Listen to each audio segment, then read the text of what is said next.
Selon la bataille, à l'approche de Shavuot, un petit mot sur la réception de la Torah, avec une question très classique, et on va donner trois réponses, deux assez connues, une troisième un peu moins connue.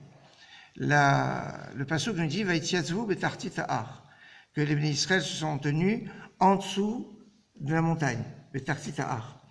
Et la Gemara nous dit « Melamed » ça va nous apprendre qu'Akadosh Baruch Hu a pris la montagne du Sinaï comme un tonneau, il l'a placé au-dessus de leur tête, il leur dit « Si vous acceptez la Torah, mutav, ça ira, sinon, sham teikuvuratrem, sinon là-bas sera votre tombeau, on arrête l'histoire à ce moment-là. » Donc c'est un midrash très connu.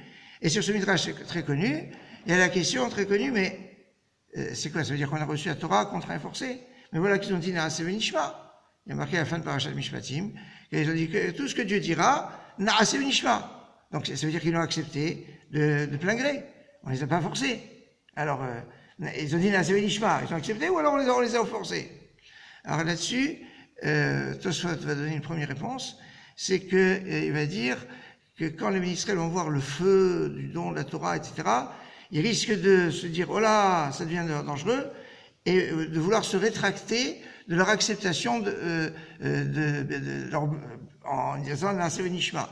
Alors pour ne pas qu'ils se rétractent, il leur dit « Vous allez accepter la Torah d'une façon forcée et contraire, vous ne pouvez plus venir en arrière. » Parce que si on accepte volontiers, alors on est toujours un petit peu en mesure de dire « Ah ouais, non, mais je pensais pas que ça allait être comme ça, je me retire. » Si maintenant on est obligé, on est obligé quelles que soient les circonstances. Ça, c'est une première réponse, c'est de Tosfot. La deuxième réponse que aussi dans Tosfot, c'est que pour la Torah écrite, eh bien, ils ont dit Naaseh v'nishma. Parce que c'est limité, la Torah écrite. Ça, on sait où, et puis c'est relativement facile d'accès pour l'étudier. Mais quand on a commencé à parler de la Torah orale, ils ont dit là, c'est à la fois, c'est compliqué à étudier, mais à la fois c'est infini. Et on ne peut pas s'engager comme ça sur l'infini facilement. C'est pour ça qu'Akadosh Baruch Hu les a obligés. Et c'est pour ça qu'il a dit, vous acceptez la Torah, sinon, sham teikuvuratrem. Donc ça, c'est aussi une réponse qui est connue. La réponse qui est un peu moins connue, c'est du Khatam Sofer. Le Khatam Sofer nous dit que toutes les mitzvot, elles doivent être accompagnées de deux ailes, entre guillemets. L'amour d'Hachem et la crainte d'Hachem.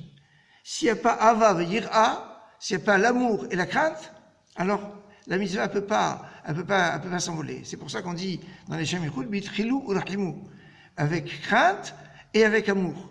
Et donc c'est très important parce que s'il n'y a pas d'amour, il n'y a pas d'enthousiasme, il n'y a pas un feu, il n'y a pas la simcha, donc ça ne va pas. Mais d'un autre côté, s'il n'y a pas la crainte, alors l'amour, etc., risque qu'on ne soit pas précis dans la mitzvah et qu'on ne la fasse pas dans les meilleures conditions.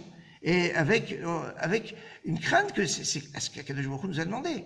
Et donc c'est pour ça qu'il doit avoir toujours à la fois l'aspect d'amour d'Hachem et la foi de crainte d'Hachem. Alors quand ils ont dit Naaseh v'nishma, ils ont dit c'est on écoute et on fera.